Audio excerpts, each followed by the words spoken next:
Welcome to the channel. हम लोग देख रहे हैं डैम्प्ड ऑसिलेशन। तो लास्ट टॉपिक में हम लोगों ने क्वालिटी फैक्टर वगैरह देखा था, तो उस पे जो न्यूमेरिकल्स है वो फोर्स्ड ऑसिलेशन हो जाए तो उसके साथ ही में करेंगे फोर्स्ड ऑसिलेशन के क्वेश्चन और उससे रिलेटेड क्वेश्चंस। तो आज नया टॉपिक है फोर्स्ड ऑसिलेशन। तो फोर्स्ड ऑसिलेशन जाने से पहले हमको पता होना चाहिए कि what is free oscillation.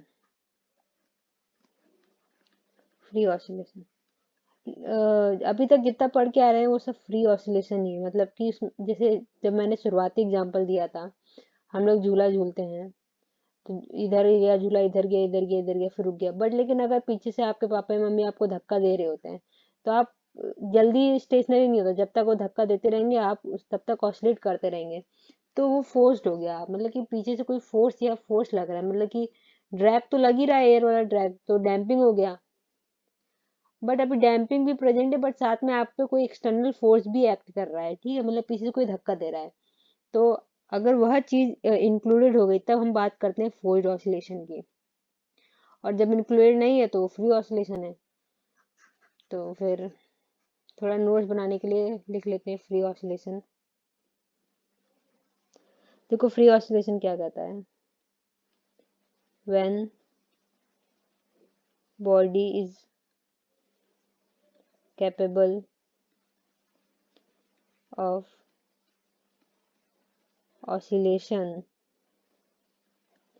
is displaced from its equilibrium position। ज़्यादातर हम यही करते हैं, उसकी इक्विलिब्रियम पोजीशन से उसको आगे या पीछे ऑसिलेट करने के लिए उसको थोड़ा सा छेड़ देते हैं, तो फिर वो बंदा फिर ऑसिलेट होने लग जाता है। कोई भी चीज़ होती है, from its equilibrium position and released. जैसे झूले को हमने उठाया और पीछे लेके गए, फिर हमने उसको छोड़ दिया, तो फिर क्या कहता है, इट बिगिंस टू ऑसिलेट, और ऑसिलेट शुरू हो जाता है। ठीक है, तो बेसिक है, इसमें कुछ समझने के लिए है ही नहीं। फिर आगे कहता है the frequency of oscillation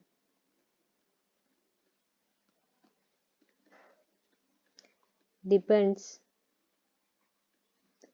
upon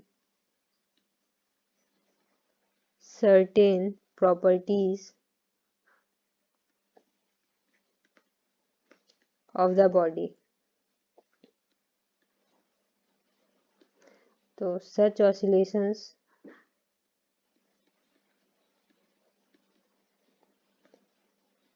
are called free oscillations, क्योंकि अपने आप ऑसिलेट हो रहे हैं, हमें कुछ एक्सटर्नल फोर्स नहीं इसमें अप्लाई करना पड़ रहा है। Oscillation and there frequency is called natural frequency, and there frequency is called natural frequency of the oscillating body। फिर हमने देखा कि यूजुअली क्या होता है कि कोई भी परफेक्टली एसएचएम तो परफॉर्म करता नहीं है, एम्पलीट्यूड धीरे धीरे डिक्रीज होने लगता है। तो वही इसमें लिखा हुआ है, usually the amplitude of such oscillations gradually decreases to zero। धीरे धीरे जीरो की तरफ टेंड करने लगता है। in the presence of some external force, या फिर कोई फ्रिक्शनल फोर्स एक्ट कर रहा होगा। ठीक है, ओके। उसके बाद क्या कहते हैं, अराइजेस ड्यू टू, जो एक्सटर्नल फोर्स अराइज हो रहा होगा, मतलब किसी इंसान या हमने अप्लाई नहीं किया है, वो अपने आप अराइज हो जा रहा है, अराइज ड्यू टू मीडियम, है ना, ड्यू टू या air resistance, due to air resistance, hence they are called damped oscillations। ठीक है, यहाँ तक हमने पूरा प्रीवियस लेक्चर्स में इतने सब कुछ देखा था। अब आगे हम लोग बात करते हैं अब फोर्स्ड ऑसिलेशन की। फोर्स्ड ऑसिलेशंस, तो देखो इसमें कहानी कुछ इस प्रकार से है। When a body set up the oscillation under an external periodic force then it begins to try to oscillate with its own frequency. मतलब देखिए क्या कह रहा है, when a body is set up into या set up in the oscillation, ठीक है, वो धीरे धीरे डिक्रीज कर रहा होगा, जो हमको ऑलरेडी पता है, gradually decreases to zero. But हम एक एक्सटर्नल फोर्स इस पे अप्लाई कर दें तो वो जीरो की तरफ टेंड नहीं करेगा। When a body set up in the oscillation under an external periodic force then in the beginning, मतलब अब कि हमने एक एक्सटर्नल फोर्स लगाया, देन इन द बिगनिंग, मतलब आपके पापा आपको झूला झुला रहे हैं इस समय, then in the beginning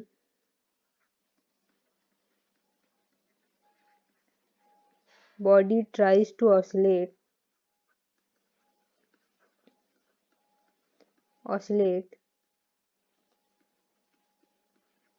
with its own frequency, जो कि नेचुरल फ्रीक्वेंसी है, बट वेरी सून, पर लेकिन जल्दी क्या होगा, but very soon these oscillations die, these oscillation dies, है ना, and the body oscillate with the frequency of external force. Die out क्यों है, क्योंकि डैम्पिंग हो रही होगी, एंड जैसे डाई आउट होगी and the body oscillate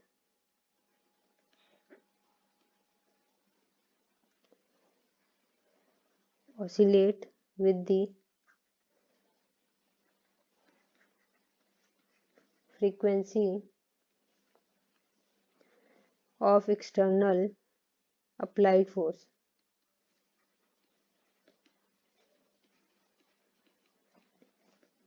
applied force कहने का मतलब ये है कि हमने धक्का दिया तो झूला गया, पहले तो वो अपनी नेचुरल फ्रीक्वेंसी से ही चलेगा, फिर ऑसिलेट होके गिरने, मतलब कि डाई हो गया, पर लेकिन जो हमने एक एक्सटर्नल फोर्स अप्लाई किया था, पीछे जो धक्का दिया था, उसकी वजह से वो ऑसिलेट करेगा बॉडी। तो such oscillation are called force oscillation. ये देखो हमको फोर्स देना पड़ा ना, अलग से एक बार लगाना पड़ा। Such oscillations are called force oscillation, ठीक है। And the amplitude of forced oscillation depends upon the relation between frequency of applied force and natural frequency of the oscillating body. अगर ये पॉइंट भी लिखना चाहें स्टार करके ले सकते हैं। The amplitude of forced oscillation depends upon the relation between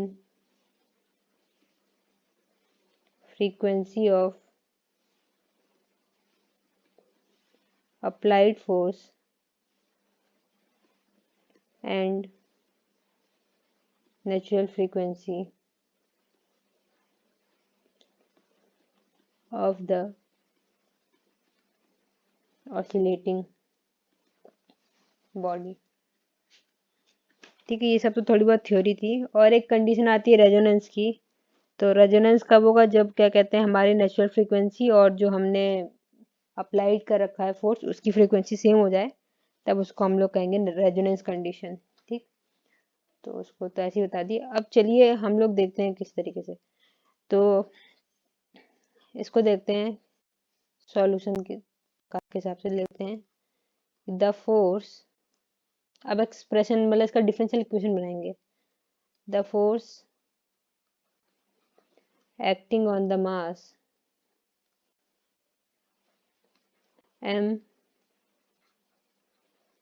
attached with spring r। ठीक है, जिस तरीके से हम लोग पहले करते थे, पहला तो हमको डैम्पिंग फोर्स मिलता है जो कि माइनस बी वीथ होता है, तो इसको हम लोग लिख सकते हैं b d x by d t, ये हमारा डैम्पिंग फोर्स होता है।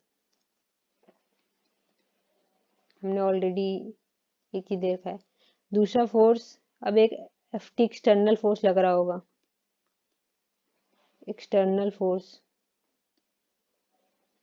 जो हम अप्लाई करेंगे, ये तो नेगेटिव में रहेगा क्योंकि ये ड्रैग कर रहा होगा, है ना। और एक्सटर्नल फोर्स हम लगा रहे हैं तो ये पॉजिटिव होगा। फिर थर्ड जो होता है, जो हमेशा होता है स्प्रिंग फोर्स, जो कि माइनस के एक्स होता है, ये भी रिस्टोरिंग फोर्स है, तो रिस्टोर करता है तो ये भी माइनस होगा क्योंकि मोशन को अपोज करेगा। ये हमारा स्प्रिंग फोर्स होता है। तो देखिए डैम्पिंग फोर्स और स्प्रिंग फोर्स तो पहले भी थे, बट यहाँ पे एक नया टर्म आ गया एक्सटर्नल फोर्स, एक एफ टी जैसे सपोज कर लेते हैं, वो यहाँ पे लग रहा है। और तो विच इम्प्लाइज, अगर इक्वेशन लिखेंगे तो एफ इक्वल टू हो जाएगा F T plus F D, ठीक है, और प्लस एफ एस। अगर इसको लिखना चाहें तो एफ की जगह पे हम लोग लिखेंगे m d two x by d t square, no problem, equal to, अब देखिए एफ टी की जगह पे फिलहाल एफ टी रखते हैं, अभी कुछ कंफर्म नहीं क्या होगा, फिर प्लस, अब यहाँ पे लिखेंगे एफ डी, अब प्लस नहीं रहेगा, एफ डी की वैल्यू रख दिया जाए, तो एफ डी की जगह पे रखेंगे minus beta d x by d t, minus b, sorry not beta, minus b d x by d t, फिर प्लस एफ ऑफ एस हो जाएगा। तो एफ ऑफ एस की जगह पे क्या आएगा, minus k x, spring constant, spring force तो माइनस के एक्स, तो इन दोनों को वहां भेज दो, तो फिर this implies m d two x by d t square plus plus b d x by d t plus k x equal to f t. ठीक है, ये एक इक्वेशन सेटअप हो गई। अब m को हर जगह डिवाइड कर दो, which implies d two x by d t square plus b by m d x by d t plus k by m x equal to f t. ठीक है, एकदम जैसे डैम्प में किया है सेम वैसे किया है, बस सबकी इक्वल टू में एक एफ टी आ गया है। अब हम लोग यहाँ पे सपोज कर लेंगे कि b by two m equal to beta और k by m equal to omega not square, तो ये चीज रख दी जाए और इधर भी एम आ जाएगा, और एफ टी बाई एम को एफ डैश टी लिख देते हैं, या एफ लिख देते हैं इस तरीके से, सिंपल एफ, एफ नॉट। तो दिस इम्प्लाइज, यहाँ से हमारा बन जाएगा d two x by d t square plus two beta d x by d t plus omega not square x equal to F not. ठीक है, this is our required, this is our required differential equation in forced oscillation।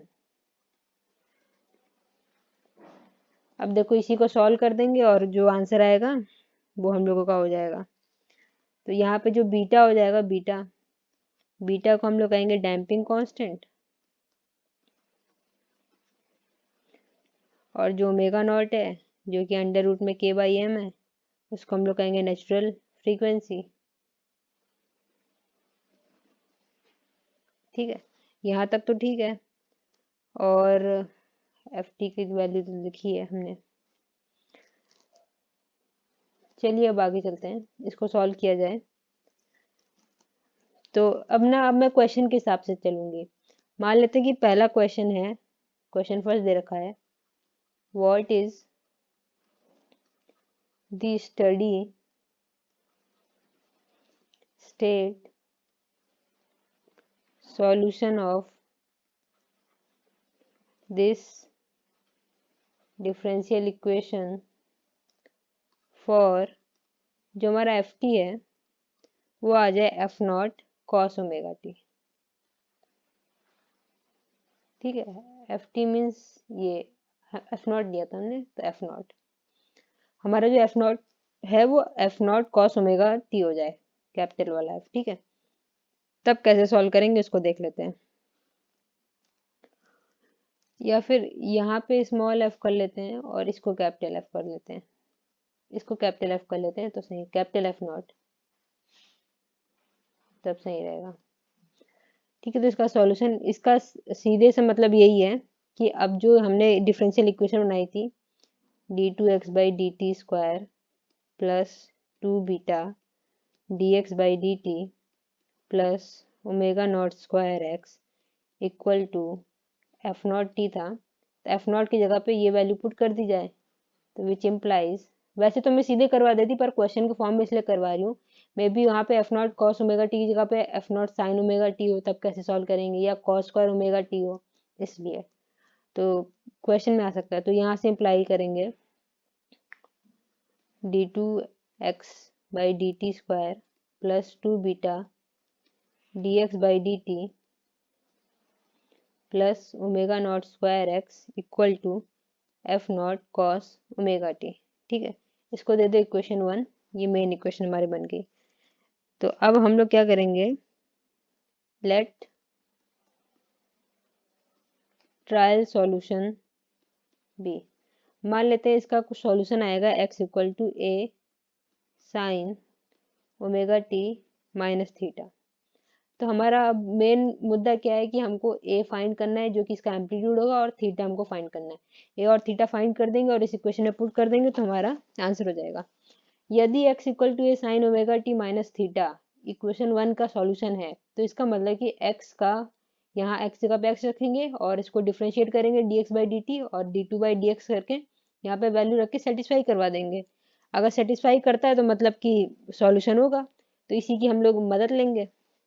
हमको x पता है, तो देखिए x equal to a sine omega T minus theta है, ये equation 2 था। अब हम लोग dx/dt निकालते हैं, dx/dt equal to a omega cos omega T minus theta है, इक्वेशन 3। और अब निकालते हैं d2x/dt², ये आ जाएगा minus a omega square cos का हो जाएगा sine omega T minus theta, इसको दे दो इक्वेशन 4। ठीक है, अब ये तीनों इक्वेशन को पुट इन इक्वेशन फर्स्ट, क्योंकि भाई उसका सॉल्यूशन है तो उसको सेटिस्फाई करना चाहिए, इसलिए इसको इक्वेशन फर्स्ट में पुट कर देंगे। तो दिस इम्प्लाइज, यहाँ से हमारा बनेगा, पहले ये आएगा dx, तो a omega square sign omega T minus theta, उसके बाद आएगा प्लस 2β a, उसके बाद आएगा, देखिए यहाँ पे ना ओमेगा है, ये ओमेगा डैम्ड वाले की है, इससे पहले हम लोग ओमेगा नॉट की बात कर रहे थे, तो कोई कंफ्यूज मत होना, यहाँ ओमेगा और यहाँ पे ओमेगा नॉट है। तो चलिए plus 2β a omega cos omega T minus theta plus omega not square a sine omega T minus theta, और ये इक्वल हो जाएगा एफ नॉट, इधर लिखना है, equal to F not cos omega t. ठीक,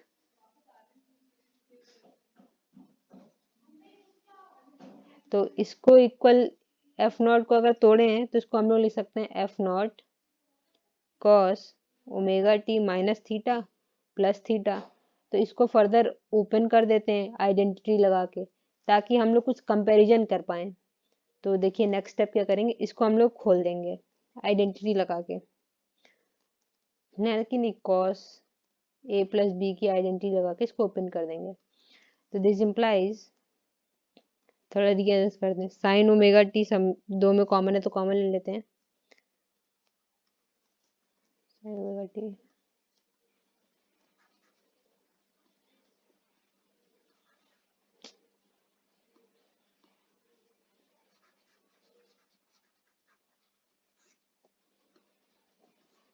इसको छोड़ो।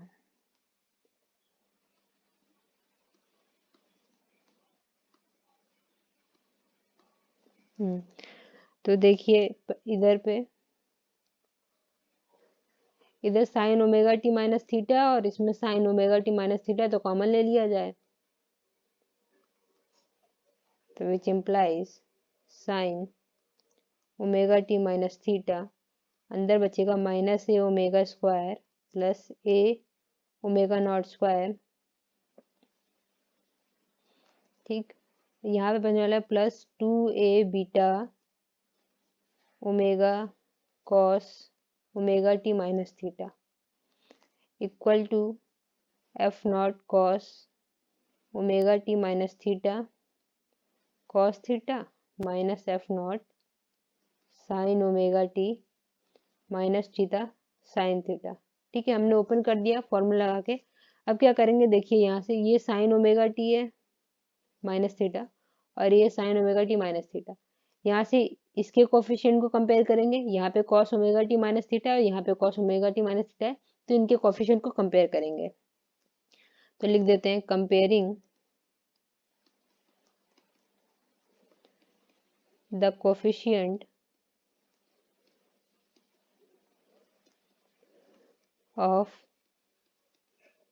sin omega t minus theta and cos omega t minus theta, we get, हमको यहाँ से मिलेगा a omega naught square minus omega square, ये वाला पोर्शन इक्वल टू, इधर से करेंगे तो ये बनने वाला है माइनस, इधर माइनस है ना, minus F not sine theta and 2a beta omega मिलने वाला है मेरे को यहाँ से एफ नॉट कॉस थीटा। इसको दे देते हैं इक्वेशन फर्स्ट, इसको देते हैं इक्वेशन फर्स्ट सेकंड, इस टाइप में, ठीक है। ओके, तो अब क्या करेंगे, नाउ फर्स्ट का स्क्वायर प्लस सेकंड का स्क्वायर वी गेट, स्क्वायरिंग कर दी जाए तो हमको मिलेगी यहाँ पे a square omega naught minus sorry omega not square minus omega square का whole square plus 4a square beta square omega square equal to F naught square, इधर बचेगा cos square theta plus sign square theta, जो कि हो जाएगा 1। तो this implies A square, दोनों ए square इसमें और इसमें कॉमन ले लो, ये रहा, अंदर बचेगा omega not square minus omega square का whole square plus 4 beta square omega square ना इक्वल टू, ये सिर्फ एफ नॉट स्क्वायर बन जाएगा। तो दिस इम्प्लाइज यहाँ से ए इक्वल टू हो जाएगा एफ नॉट अंडर रूट में omega not square minus omega square whole square plus 4 beta square omega square. I hope इतना समझ में आ रहा होगा। तो हमको एम्पलीट्यूड चाहिए था, हमको एक चीज मिल गया, इसको दे दो इक्वेशन स्टार। अब हम लोग थीटा निकालेंगे, अगेन फ्रॉम 1 and 2 हम लोग tan थीटा निकाल के थीटा निकाल लेते हैं, again from first and second, है ना, विच इम्प्लाइज tan थीटा यहाँ से क्या हो जाएगा minus omega not square minus omega square by 2 beta omega, तो which implies theta equal to tan inverse omega square, plus minus बाहर कर देते हैं ताकि पॉजिटिव क्वांटिटी हो जाए, omega square minus omega not square by 2 beta omega, ठीक है। इसको दे दो इक्वेशन स्टार सेकंड। अब क्या करेंगे, equation star one equation star two को पुट कर देंगे इक्वेशन वन में। इक्वेशन वन ये है ना हमारी, जो मेन, नहीं सॉरी, इक्वेशन टू में पुट करेंगे। इक्वेशन टू में एक्स की वैल्यू निकालनी है हमको, क्योंकि पुट या putting the value of a and theta in equation second, we get, हमको क्या मिलने वाला है, हमको यहाँ से मिलेगा x equal to F not under root में omega not square minus omega square का whole square plus 4 beta square omega square, ठीक है, पूरे रूट में। फिर इधर बचेगा sine omega T minus theta, तो थीटा की जगह पर tan inverse omega square minus omega not square by 2 beta omega. ठीक है, तो ये हमारी इक्वेशन रही जिसका सॉल्यूशन। ठीक है, क्या पता हमको, यहाँ मैंने कॉस लिया है तो क्या पता हमको साइन दे दे, तो सेम इसी तरीके से सॉल्व करते जाना है। अगर साइन वाले का मैं इक्वेशन बता दूं तो जो मेरे को ध्यान है वो इस प्रकार से आएगी। देखो, अगर इफ जो हमको शुरुआत में एफ नॉट दिया रहता, F not sign omega T अगर बाई चांस दिया रहता, जैसे सपोज करो, तो हम लोगों का एक्स कुछ इस प्रकार से आता, एफ नॉट अंडर रूट में omega not square minus omega square का whole square plus 4 beta square omega square, इतना तो रहता ही रहता। यहाँ पे आ जाता sine omega T minus tan inverse 2 beta omega by omega square minus omega not square. ठीक है, इसको देख लेना खुद से, अप्रोक्स कुछ ऐसी आएगा, हो सकता है ओमेगा नॉट इधर पे हो या ओमेगा इधर पे हो, देख लेना, थोड़ा बहुत इसी टाइप का आएगा। तो फिलहाल तो मैंने कॉस्ट लेके सॉल्व किया, तो ये आंसर है और ये आ गया हम लोगों का आंसर। तो अब मान लो यही क्वेश्चन में दे दें,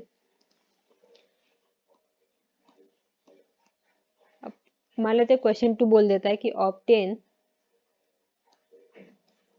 द स्टडी स्टेट, वो स्टडी स्टेट ही थी जो पहले हमने निकाली, ऑब्टेन द स्टडी स्टेट। वैसे ये जो पूरा क्वेश्चन है ना, ये एयू का है, सेकेंड ईयर का 2019 का है आई थिंक। ठीक है, उसी का ये क्वेश्चन है पूरा, 1 एंड 2 जो भी है। कहता है कि obtain the steady state solution of this equation, वही जो ऑलरेडी इक्वेशन थी, फॉर, आपकी जो एफ टी दे रखा है, एफ टी नॉट दे रखा है, वो हमको दे रखा है एफ नॉट दे दिया है। ठीक है, तो अगर विच इम्प्लाइज, देखिए अगर हमको एफ टी, हमको एफ नॉट दे रखा है, तो इसका मतलब डेट इज ओमेगा जीरो हो गया। देखिए इधर आइए,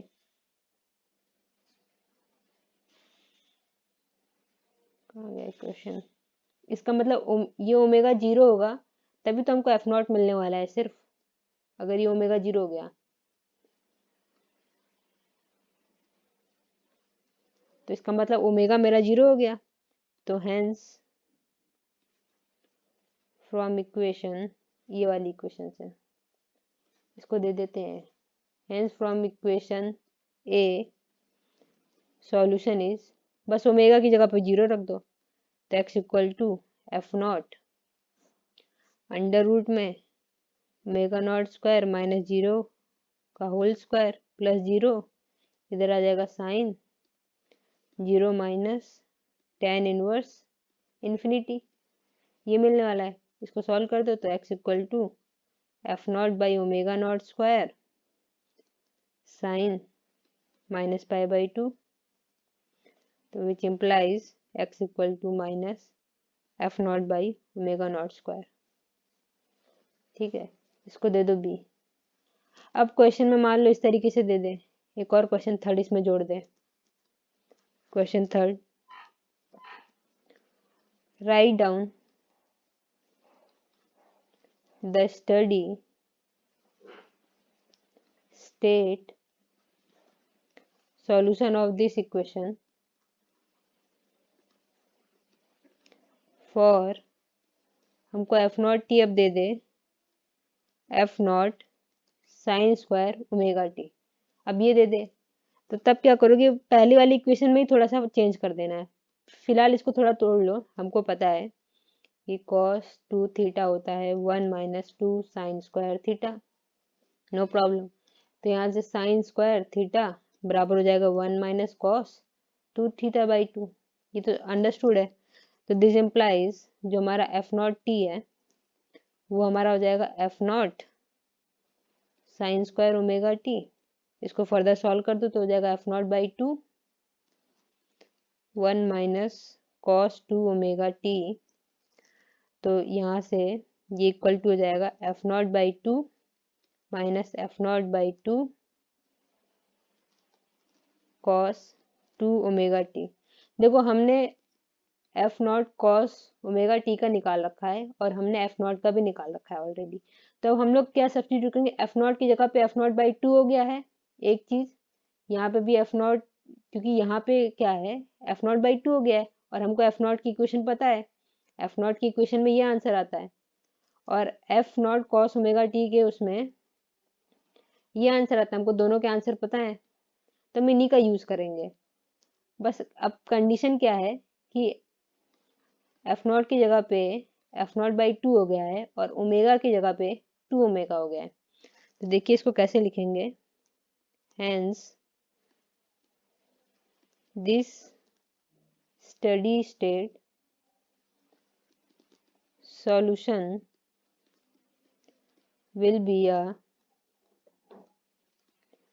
combination